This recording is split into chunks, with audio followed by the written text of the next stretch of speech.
Greetings and welcome to a Prayerful Pause. My name is Nancy Woodworth-Hill, and amongst other things, I'm a spiritual director. Today we're going to explore praying through icons, a window looking out on eternity. I have kept this icon on my desk in prayer corner for many years. It's a copy of one painted by Andrei Rublev in 1425 in memory of the great Russian saint Sergius.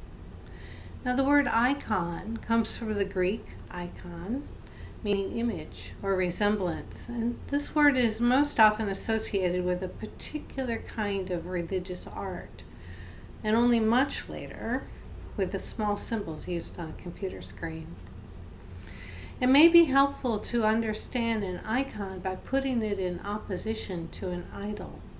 When one worships an idol, the idol is where the worship ends. Modern idols can be many things: ideas, people, any entity where we place our hearts and our trust and desires that is not God or of God. It's an important distinction to reflect on, as it's like right-sizing one's relationship with oneself, with others, and with creation and with the divine. Idols will distort relationships, while icons invite us to explore, indeed to enter, deeper relationships, especially with God.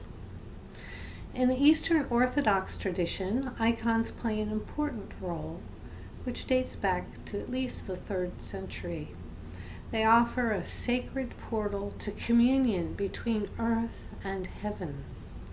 Many think of this portal as a doorway or a window through which we bring our eyes to gaze and our heart to rest in the divine.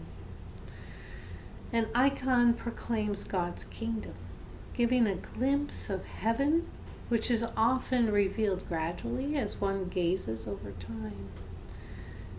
An icon is like a window looking out on eternity. Icons are written to lead us into the inner room of prayer and bring us closer to the heart of God.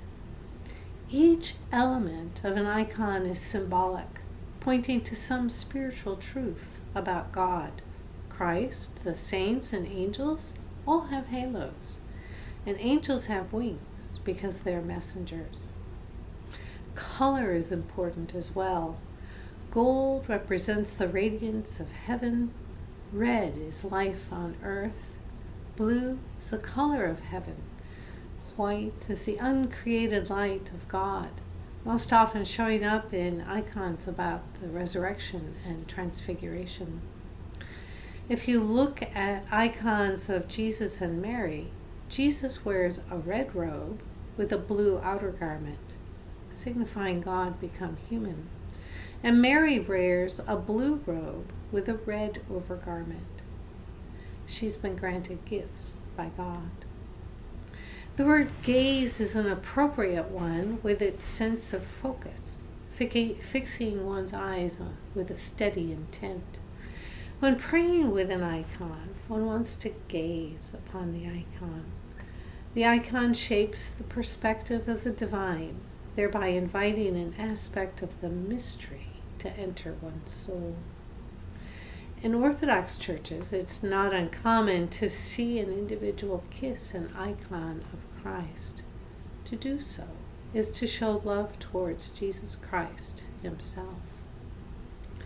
So as with other practices, we'll talk about a beginning, a middle, and an end. So one needs to prepare. If you have a regular place or time of prayer, make room for an icon of your choice there. If you don't have this as part of your regular prayer practice, consider where you will prepare a place. Get comfortable.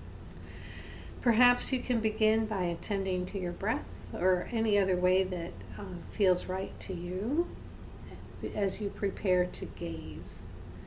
Perhaps light a candle or burn some incense, further enhancing this atmosphere of prayer. Give yourself time, about 10 to 15 minutes in all, to start. Simply gaze at the icon. Remain still and silent. Look at it.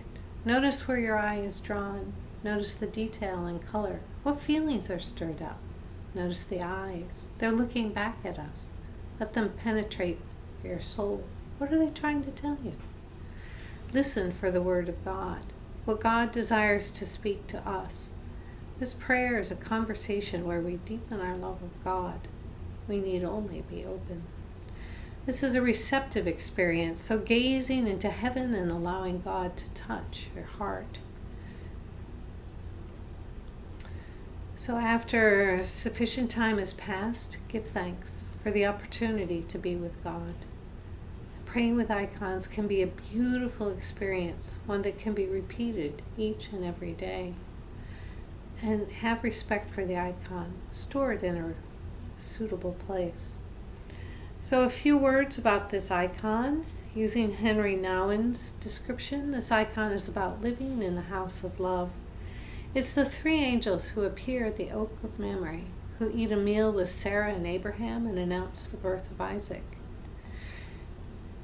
So we notice the colors in here, the red and the blue, the green, the translucent bit. They all tell us something. And in many ways, this icon is also about God's mission in the Trinity. The oak of memory, for instance, can become the tree of life. The lamb that Abraham offered to the angels becomes the sacrificial lamb, the center of the icon. And you can notice the different ways that the hands of the three angels are pointing. What I love most about this icon is that there is a place for me. I feel drawn up into the love of God for His creation. I am fed at this table. I am well loved here.